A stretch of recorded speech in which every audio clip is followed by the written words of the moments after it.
My supervisor fired me on an active flight line during a storm, saying women couldn't handle big jets. I was the only one certified for the incoming 747. Less than an hour later, I heard the sickening crunch of metal on metal from the parking lot. They thought they erased me and my 2 decades of experience. They had no idea I was about to erase their entire operation. The wind on the tarmac was a physical entity. At 3:15 p.m., it wasn't just blowing. It was a furious, invisible predator, hunting for anything loose, shrieking around the nose cones of parked aircraft and whipping the rain into horizontal needles that stung my cheeks. I cinched the hood of my high-visibility jacket tighter, my knuckles white. This wasn't just weather, it was a challenge. A 40-knot crosswind is a test for any ground crew, but for a 747, a true heavy, it's a final exam. And I was the only proctor on duty with the right credentials. Flight 88 heavy, 10 minutes out. A voice crackled over my radio, the oral equivalent of a ticking clock. I was 48 years old, and my name is Luna Harris. I'd spent 25 of those years on tarmacs just like this one, from military airfields in the desert to bustling international hubs. The smell of jet fuel and ozone was more familiar to me than perfume. I held every certification the company offered, but the one that mattered today was for wide-body aircraft, specifically the Boeing 747. I was the only marshaller on the entire evening shift certified to guide that beast to its gate in weather this severe. It was a point of pride, a skill earned through years of precision and an almost instinctual understanding of how a multi-ton aircraft behaves when being nudged by God's own hand. "Harris!" A voice barked behind me, barely audible over the gale. I turned to see Lucas Clark stomping towards me, his face a mask of pinched irritation. He was half my age, with a jawline that was perpetually clenched and an unearned confidence that came from being the cousin of the contracting company's owner. He was wearing a supervisor's vest that was still a little too crisp, a little too new. "The 747 is on final approach," I shouted over the wind, pointing toward gate C-17. "The wind is nasty. I'm going to have them hold short of the turn until this gust line passes. It's too risky to bring her in hot."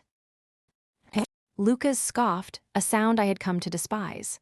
"Don't have them do anything, Harris. Your job is to get planes to the gate, not make pilots sit around. We're on a schedule." "A schedule doesn't mean much if the portside engine clips the jetway," I countered, my voice tight. "I am the certified marshaller for this aircraft, and that's my call." He stepped closer, invading my space. The rain dripped from the brim of his cap, but his eyes were cold and dry. "Actually, your certification is irrelevant. Corporate wants faster turnarounds. I'll be taking this one."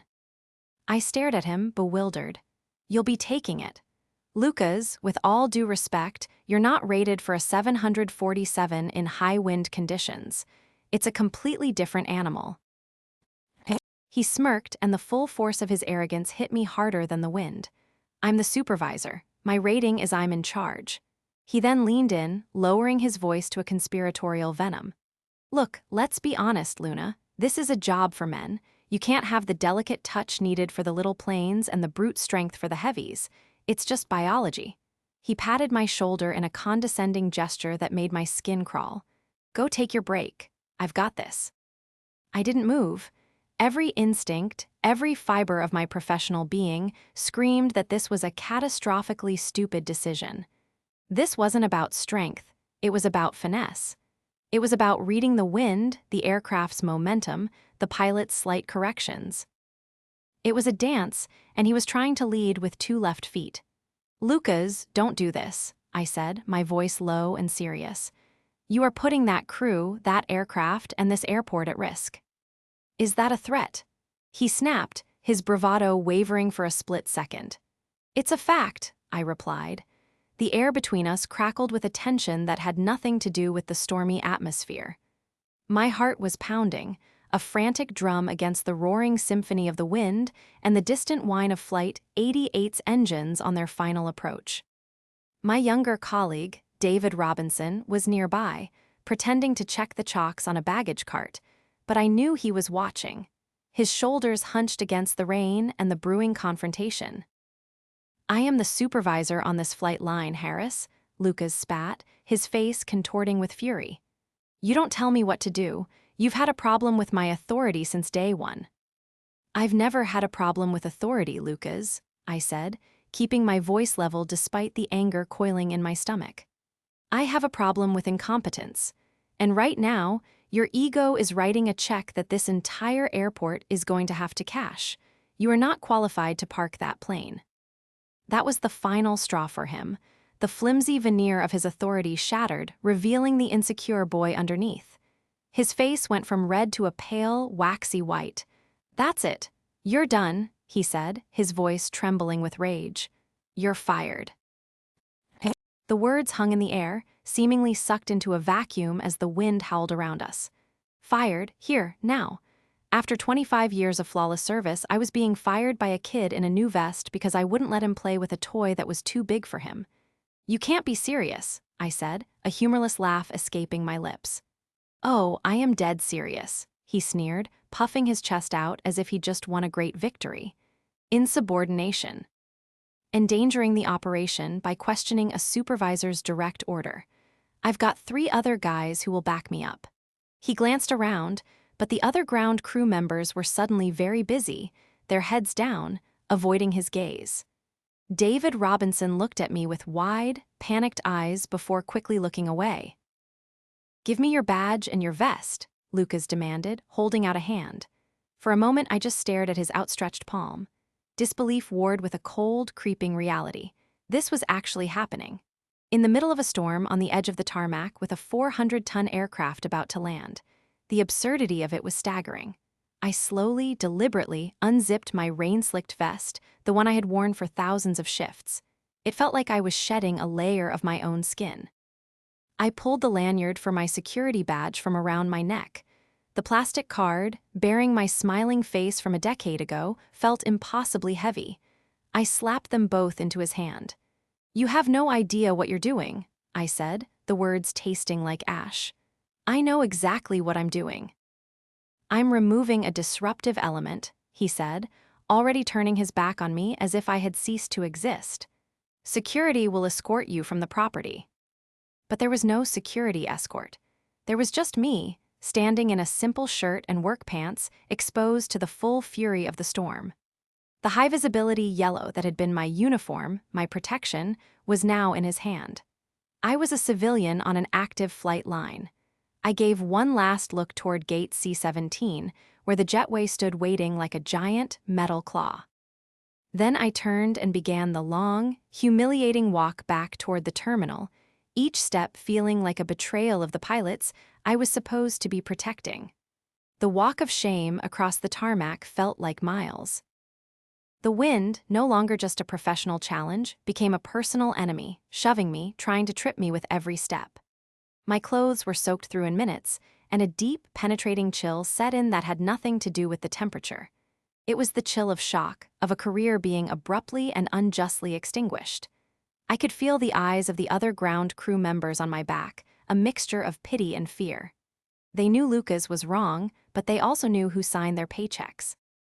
I made it to the employee exit, swiping a temporary paper past a sympathetic-looking gate guard handed me without a word.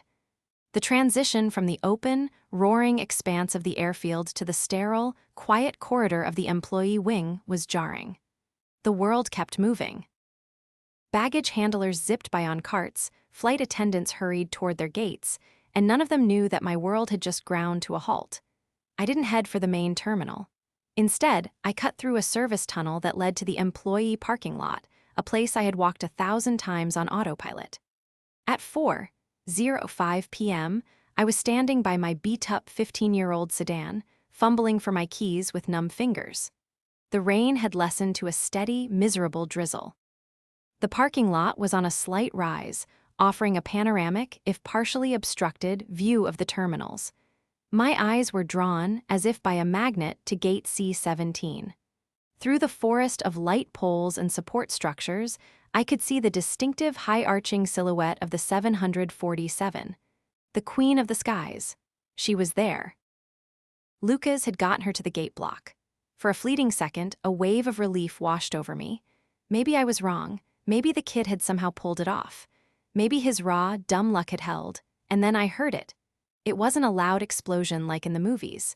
It was something far more specific, and to an aviation professional, infinitely more horrifying. It started as a low groan of stressed metal, a sound that should never, ever come from an aircraft that isn't in a boneyard. That groan was followed by a sickening, percussive crunch. It was a dense, heavy, final sound, the sound of something immensely powerful and expensive breaking in a way it was never designed to break.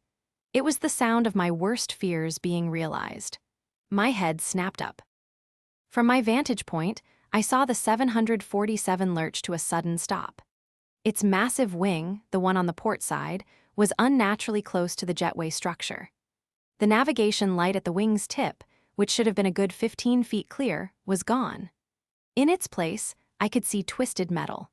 The sleek, aerodynamic leading edge of the wing was crumpled like a discarded soda can, jammed hard against the solid steel support column of the passenger bridge. A cold dread flooded my body, displacing the anger. Sirens began to erupt all over the airfield, their shrill wails cutting through the gloom. Red and blue lights began flashing in the distance, converging on Gate C-17. I wasn't happy. I wasn't vindicated. I was horrified. An aircraft was damaged. A gate was out of commission. Hundreds of passengers were stranded on that plane, and hundreds more would have their travel disrupted. The cost would run into the millions, a cascade of failure starting with one man's foolish pride. Lucas hadn't just parked a plane, he had caused a major incident. And I, the one person who could have stopped it, was standing here, fired, holding my car keys. I stared at the scene, the flashing lights painting a chaotic mural, and a new feeling began to crystallize through the shock. A cold, hard, and absolute resolve. This was not over. I drove home on autopilot, the familiar route feeling alien and strange. The rhythmic thump of the windshield wipers did little to wash away the image of the crumpled 747 wing. Each swish of the blades seemed to whisper failure, failure, failure. But it wasn't my failure. It was Lucas's, and by extension, the company that enabled him. The anger that had been a slow burn on the tarmac was now forging itself into something cold and sharp in the quiet of my car. My apartment was a small, meticulously kept sanctuary. Everything had its place. Polished wooden furniture, books arranged by subject, a single orchid on the windowsill. It was the complete opposite of my work life, a world of controlled chaos, roaring engines, and sprawling concrete. This quiet space was where I recharged. But tonight, the silence felt heavy, suffocating. I dropped my keys into the ceramic bowl by the door, the clatter unnaturally loud. For the first time in my adult life, I had no shift to prepare for tomorrow. I was unmoored. I could file a union grievance. I could sue for wrongful termination. But that would take months, even years. It would be my word against a supervisor's, my 25 years of service against his cousin's signature on the company checks.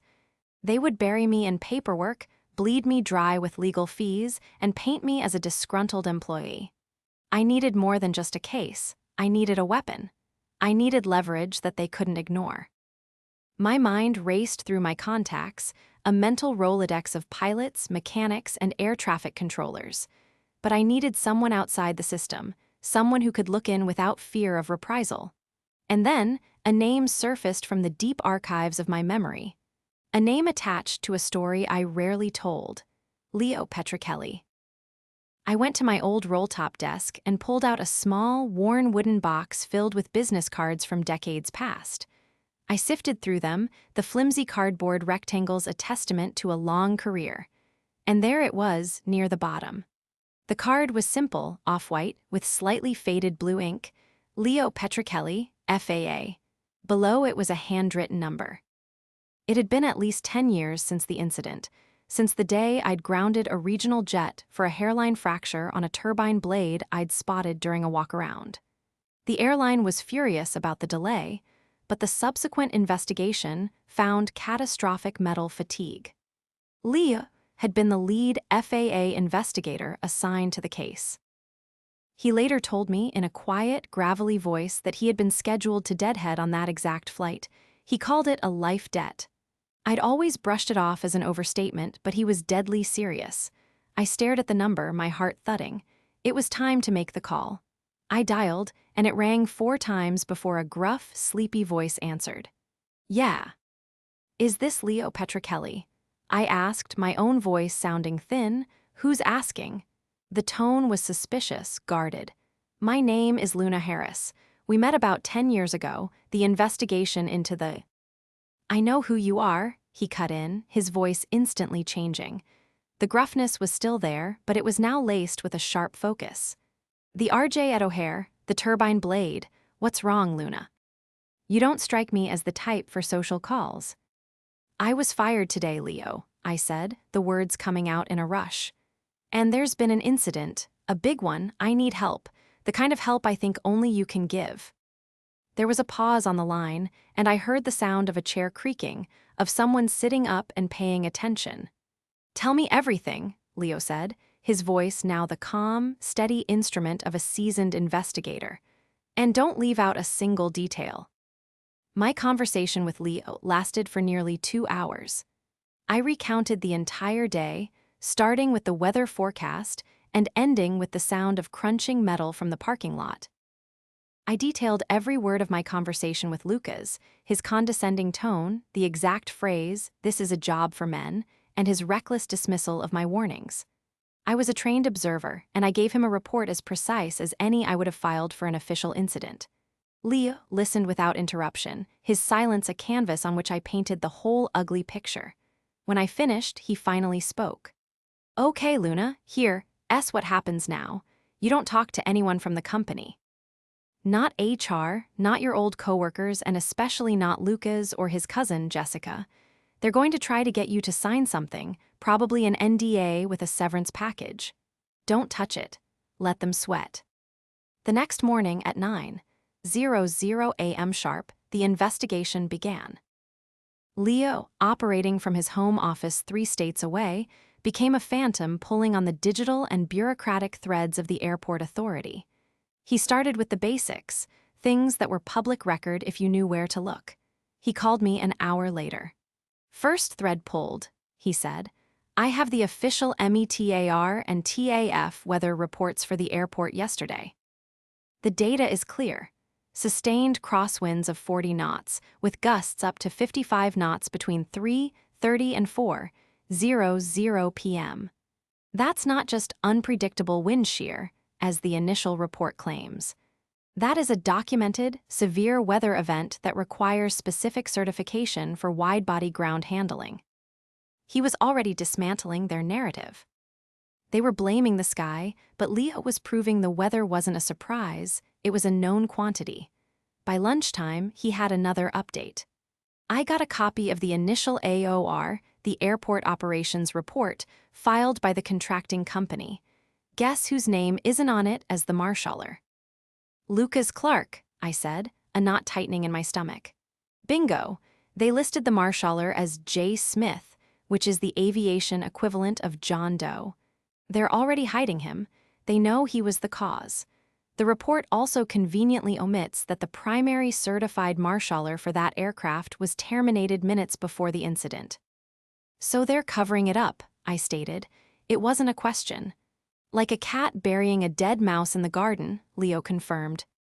"Now I need you to do something for me. Write it all down. Every detail, every word, every condescending look. Create a timeline. We're building a fortress of facts, Luna, and every fact is another stone in the wall." I spent the rest of the afternoon at my kitchen table, a pot of coffee brewing, my pen flying across a legal pad. The memories were fresh, raw, and infuriating. The humiliation, the anger, I poured it all onto the page, not as emotion, but as cold, hard data. While Lucas and his company were busy spinning lies and creating phantom employees, Leo and I were meticulously gathering the truth. He was pulling the threads from the outside, and I was providing the needle from the inside. 2 days passed. It was the longest 48 hours of my life. I avoided my phone, ignored the single, "we need to talk" email from my company's HR department, and focused on refining my timeline as Leo had instructed. Every time I closed my eyes, I saw the 747's wingtip light vanish into a spray of shattered plastic and twisted aluminum. On the third day, Leo called. "We've hit a wall, and it's a predictable one," he said, his voice tight with frustration. I filed a request for the security footage from Gate C-17. The official response came back half an hour ago. The primary camera covering the ramp area experienced a power fluctuation and data write error, starting at 3:45 p.m. It came back online at 4:10 p.m. 10 minutes after the incident, I finished for him, a cold dread washing over me. How convenient. Convenient is one word for it, Leo grumbled. Fraudulent is another. A single camera, the most important one, just happens to fail at the most critical moment. I don't buy it for a second. The data might be corrupted on the front-end server that the airport police access, but the raw data feed is stored elsewhere. It's time to wake up an old friend. I could hear him tapping on a keyboard. There's a man named Ben Carter. He's the senior network administrator for the airport's entire security infrastructure. He owes me a favor from way back. He's not a field guy, he's a data guru. If there's a ghost of that video on the deep servers, he can find it. The suspense was agonizing. This felt like the linchpin. My testimony was powerful, the weather data was incriminating, and the falsified report was damning. But a video, a clear, indisputable video of Lucas Clark, uncertified and arrogant, waving the wands and guiding that plane into the jetway, would be the kill shot. It would be irrefutable proof. The rest of the day crawled by. I tried to read, but the words blurred on the page. I tried to watch TV, but the noise was irritating. Every creak of the floorboards, every distant siren made me jump. I was living on a knife's edge of anticipation. Finally, at 8:21 p.m., my phone rang. It was Leo. I answered on the first ring, my hand trembling slightly. "Don't say anything, just listen," he said, his voice low and intense. Ben came through. I held my breath. There was no power fluctuation, Luna. The feed was manually disabled from a supervisor's terminal in the ground operations office. Ben has the user ID and the exact timestamp. He also found the footage. Not from the main camera, but from two others, one on top of the terminal looking down and another wide angle from across the tarmac. He paused and I could hear him take a deep breath. "I've got something, Luna. It's better and worse than we thought." "What is it, Leo? What did it show?" "It shows Lucas marshalling the plane," Leo said. "But it also shows him on his phone. He was on a video call, Luna. He was looking at his phone, not the wingtip. He was showing someone live as he parked a 747 in a 40-knot crosswind." The revelation that Lucas was on a video call during the marshalling process changed everything. It elevated his actions from mere incompetence to a level of criminal negligence that was almost incomprehensible. Who was he talking to? Who was so important that they took precedence over a multi-million-dollar aircraft and the hundreds of souls on board? "His cousin," I whispered into the phone, the answer hitting me with absolute certainty. "Jessica Clark, the owner of the company. He was showing off for his cousin." "That's my guess, too," Leo said, his voice grim. "This isn't just about a cocky supervisor anymore. This is a systemic rot. If Jessica knew he was doing that, even tacitly encouraged it, then the company itself is liable. We're no longer just proving you were wrongfully terminated, Luna. We're proving a conspiracy to commit fraud and endanger an aircraft." The stakes had just been raised exponentially. Leo's next move was brilliant in its simplicity. He couldn't legally use the footage Ben Carter had unofficially retrieved, not yet. That would be the knockout punch, but he had to get them in the ring first. He needed to make them believe they were in control, that this was a small, containable problem. At 10:00 a.m. the next morning, a certified letter arrived at the corporate headquarters of the ground handling company. It wasn't from a lawyer. It was from L. Petrichelli, aviation safety consultant. The letter was polite, professional, and utterly terrifying if you knew what to look for. It stated that he had been retained by me to investigate the circumstances surrounding the termination of my contract and the subsequent incident at Gate C-17. It mentioned the METAR weather data. It mentioned my unblemished 25-year record and my specific 747 high wind certification.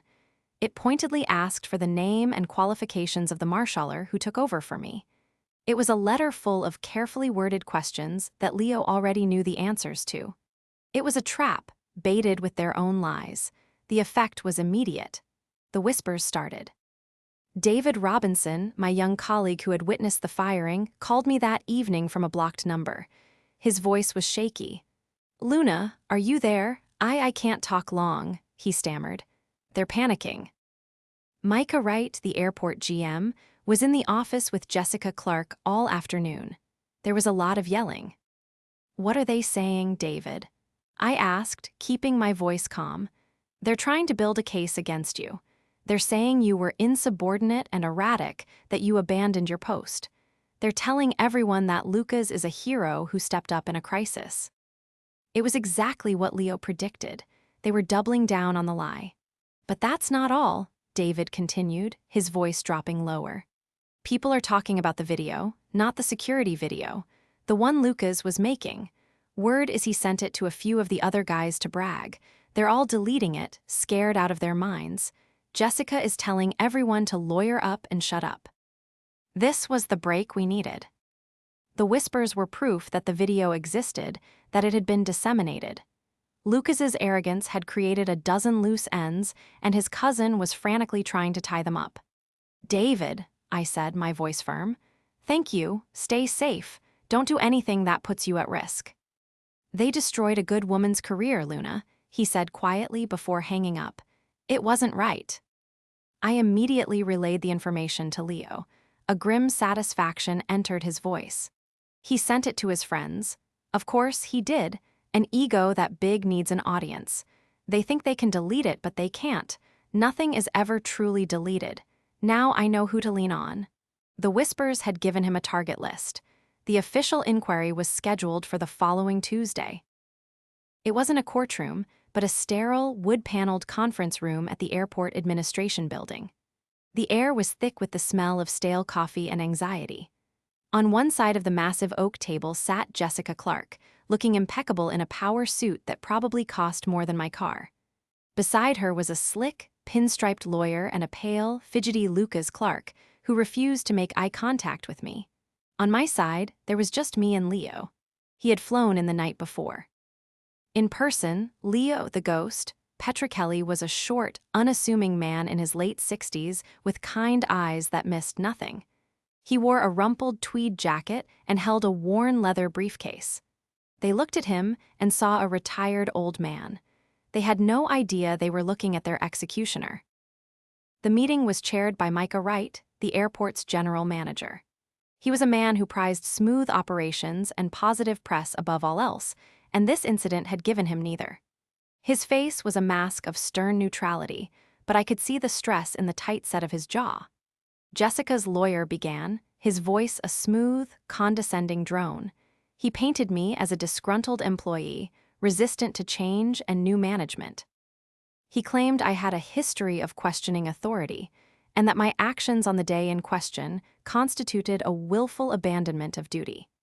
He presented a signed affidavit from Lucas stating that I had become hysterical and emotional due to the high winds and that he had to relieve me for my own safety. It was a masterclass in fiction. My hands were balled into fists under the table, my nails digging into my palms. Leo put a calming hand on my arm, his touch feather-light but grounding. When it was our turn, Leo didn't stand. He simply opened his briefcase and took out a single folder. "Mr. Wright, Ms. Clark," he began, his voice quiet but carrying an undeniable weight of authority. "We can dispense with the theatrics. Let's talk about the facts." He laid out the weather reports, highlighting the exact wind speeds. He presented my full training record, a stack of papers an inch thick, with the 747 certification right on top. Then, he slid a single sheet of paper across the table. "This is the company's ground handling manual, Section 4, subsection B. It states that in crosswinds exceeding 30 knots, only a Level 5 certified marshaller is permitted to handle a wide-body aircraft. My question is simple. What is Mr. Clark's certification level? Jessica and her lawyer exchanged a flicker of a glance. Mr. Clark is a supervisor, the lawyer parried. His role is oversight. That isn't the question I asked, Leo said, his voice still quiet but with a new edge of steel. I have here the official FAA database of certified personnel. I'm having trouble locating a Lucas Clark with a level 5 rating, or a level 4, or even a level 3. In fact, the only certification I can find for him is for baggage cart operation, issued 6 months ago. Could you please clarify this discrepancy? The room went silent. Lucas Clark sank lower in his chair, his face turning the color of ash. Micah Wright's eyes widened as he stared at Jessica, a silent demand for an explanation hanging in the air. The foundation of their lie had just been shattered, and Leo was holding the sledgehammer. The atmosphere in the conference room had shifted from a formal inquiry to a slow-motion demolition.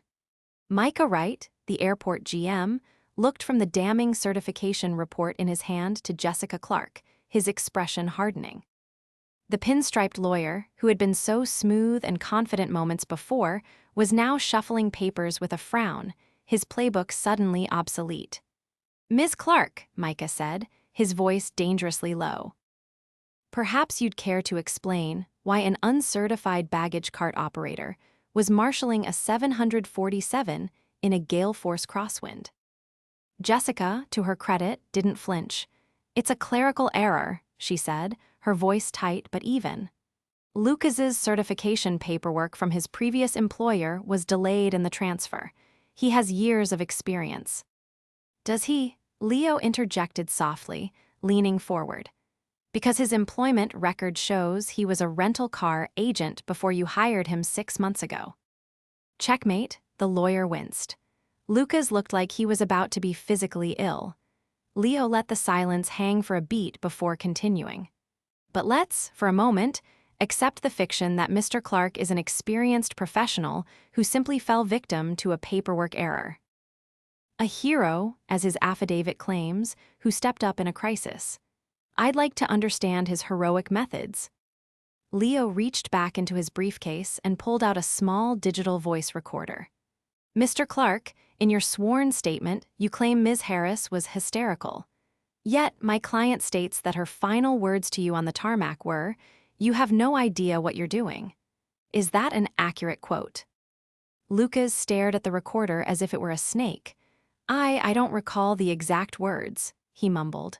"Let's move on to the incident itself then," Leo said, turning his attention back to Micah Wright. "The official report blames the accident on a sudden, unpredictable wind shear. Is that correct?"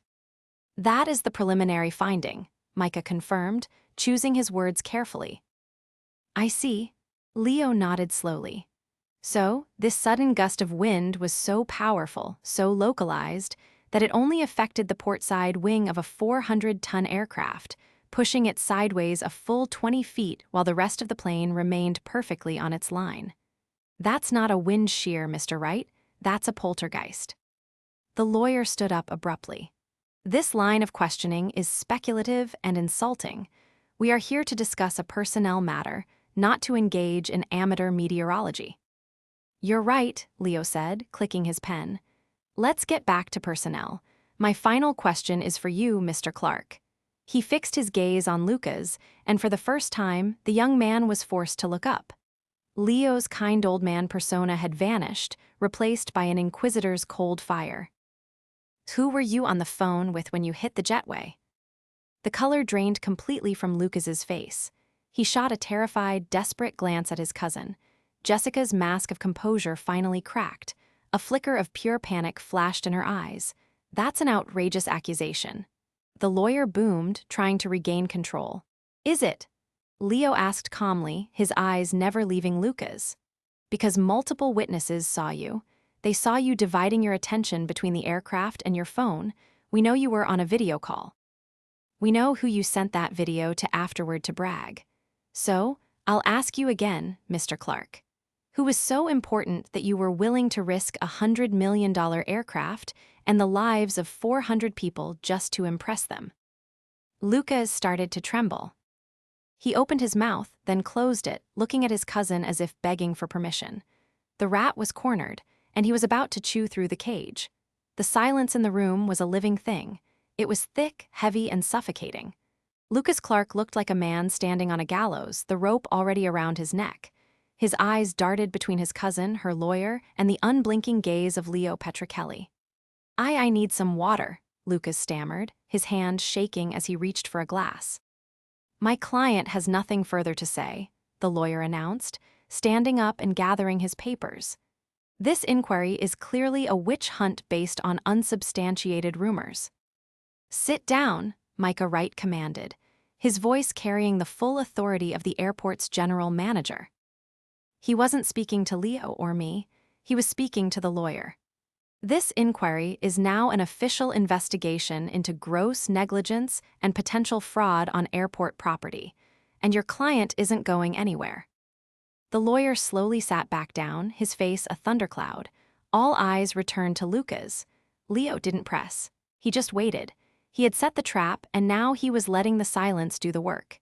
He knew that in a conspiracy, the first person to talk is the one who gets the deal. It was Jessica who broke.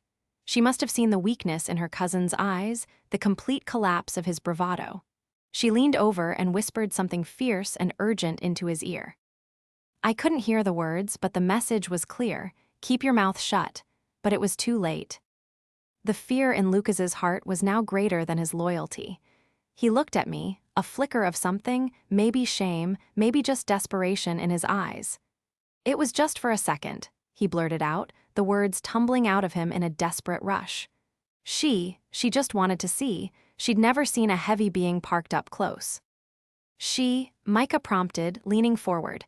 Lucas nodded toward his cousin. "Jessica, we were on a video call. She wanted to see me bring it in. It was a joke. A celebration for me being made supervisor."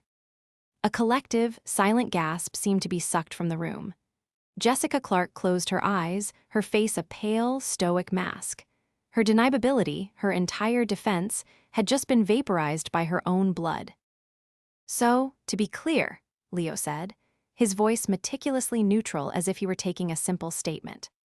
"While you were performing the safety-critical task of marshalling a Boeing 747 in high-wind conditions, an action for which you hold no certification, you were simultaneously on a live video call with the owner of your company, who was not only aware of your actions, but was actively encouraging them." "I wouldn't say encouraging," Lucas whined. "She just wanted to watch." "And did she also watch as you plowed the wing into a multi-million-dollar jetway?" Micah Wright asked, his voice dripping with ice. Before Lucas could answer, Leo held up a hand. "I think that's enough for now." He reached into his briefcase one last time and pulled out a small, sleek digital audio player and a set of portable speakers. "I believe this belongs to one of your employees, Ms. Clark, a young man on the ground crew. He was apparently so proud of his supervisor's heroic actions that he recorded the audio from the video Mr. Clark sent him." Leo pressed play. The recording was chaotic, filled with the roar of the wind and the whine of jet engines. But through it all, you could hear Lucas's voice, giddy and arrogant. "You seeing this, Jess? Queen of the skies, baby. Old Lady Harris said I couldn't handle it. What does she know?" Then another voice, tinny, distorted by the phone speaker but unmistakably female. Jessica's voice. "Just get it on the line, hotshot. We have a schedule to keep." There was a pause, then Lucas again. "Watch this little maneuver. The wind's pushing her port side. Gotta crab it. Whoa." The audio was filled with a sudden, horrifying groan of bending metal, followed by a thunderous crunch. Then silence. Finally, Jessica's voice, sharp and panicked. "Lucas, what was that? Lucas, turn it off. Turn IT off now." Leo pressed stop. The silence that followed was absolute. It was the sound of an entire company imploding. Lucas had his head in his hands, sobbing quietly. Jessica Clark stared at the speaker on the table as if it were a bomb that had just detonated in the center of her life. The recorded confession was the kill shot. The aftermath in the conference room was swift and brutal. Micah Wright, his face like stone, immediately suspended the ground handling company's operating license pending a full federal investigation. Security was called, not for me this time, but to escort a stunned Jessica and a weeping Lucas from the building. Their empire, built on nepotism and lies, had crumbled into dust in the space of an afternoon. The days that followed were a whirlwind. The FAA descended upon the airport with a vengeance. Every document, every certification, every single employee file from Jessica's company was scrutinized. What they found was staggering. Lucas wasn't the only one with falsified credentials. It was a systemic practice. They had been underbidding on contracts for years, cutting corners on training and safety to boost their profit margins. The 747 incident wasn't an isolated mistake, it was an inevitability. My name was cleared instantly and unequivocally. In fact, I was hailed as a hero. Captain Eva Rostova, the pilot of the 747, personally requested a meeting with me. She was a stern, formidable Russian woman with piercing blue eyes. She shook my hand firmly. "My first officer told me what you did," she said, her accent thick. "You tried to stop him. You put your career on the line for the safety of my aircraft and my crew. In my country, we have a word for people like you, tovarish, comrade, thank you." Coming from a pilot of her stature, it was the highest praise I could ever receive. The airport offered me my job back, along with a promotion to Director of Ramp Safety, a newly created position. They wanted me to rewrite their ground handling procedures and oversee all contractors. It came with a significant pay raise, a corner office overlooking the tarmac, and the authority to ensure something like this could never happen again. I accepted. The news about Lucas and Jessica was less triumphant. They faced a battery of federal charges, from wire fraud to endangering the safety of an aircraft. Their company was dissolved, its assets seized to help pay the astronomical fines and the cost of repairing the 747 and the jetway, a figure that topped $15 million. David Robinson, the young man who had risked his job to call me, was rehired by the new contractor and given a commendation. One evening, about a month after the inquiry, I was sitting in my new, still-bare office, watching the sunset paint the sky in hues of orange and purple over the runways. My phone buzzed. It was Leo. "Just read the final FAA report," he said, a note of quiet satisfaction in his voice. "They're recommending your procedural changes be adopted as the new national standard. Not bad for an old tarmac dog." "I had a good teacher," I laughed. "Leo, I can never repay you for what you did." "Consider the debt settled," he said. Then he paused and his voice became serious. "Luna, there's something I never told you about that day, 10 years ago, the day you grounded my flight." "You told me you were scheduled to be on it," I recalled. "That's true," he said, "but I wasn't deadheading. I was flying to my daughter's college graduation, and she was flying home on that same plane. Her name was on the passenger manifest. So when you grounded that aircraft, you weren't just saving some old FAA investigator. You were saving my little girl. There's no repaying a debt like that, Luna. There's only honoring it. You just keep doing what you're doing. Keep them safe." I hung up the phone, stunned, a lump forming in my throat. I looked out the window at the flashing lights of a distant plane on final approach, a fragile vessel full of lives, each one a story, each one a reason. The life debt wasn't a metaphor. It was real. And the weight of that truth settled not as a burden, but as a profound and humbling purpose. It's 6:00 p.m. 6 months later. The sun is setting, casting long shadows across the tarmac from my office window. The view from here is different. I'm not down there in the wind and the rain anymore, but I see everything.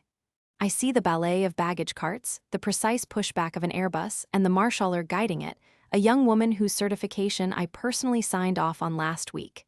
The air is calm tonight. The tarmac is quiet, efficient, safe. It's the most beautiful thing I've ever seen.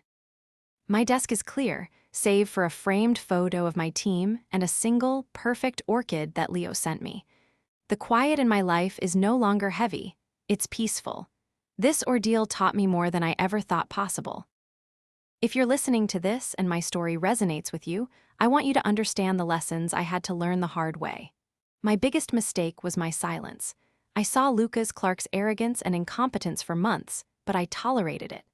I told myself it wasn't my place to challenge a supervisor, that I should just keep my head down and do my job.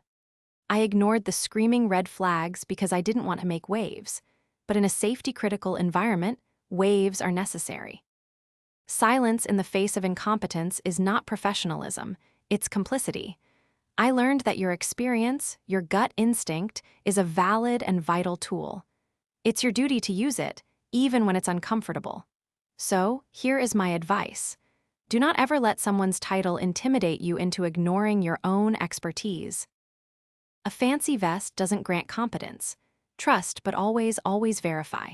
If your boss tells you to do something that you know is wrong or unsafe, document it. Send a follow-up email. Per our conversation, you have instructed me to do X despite my concerns about Y. Create a paper trail. Make them put their bad decisions in writing. Keep your own private log of incidents, dates, and witnesses. It feels cynical, but it's your armor. And most importantly, build your network. You never know when the quiet man you helped 10 years ago will be the one to save your life's work. Don't be afraid to call in your debts and always be ready to pay yours. Your integrity is the one thing they can't fire you from. If this story of justice touched you, please like, share, and subscribe. Your support helps us share more stories of people who refuse to be silenced.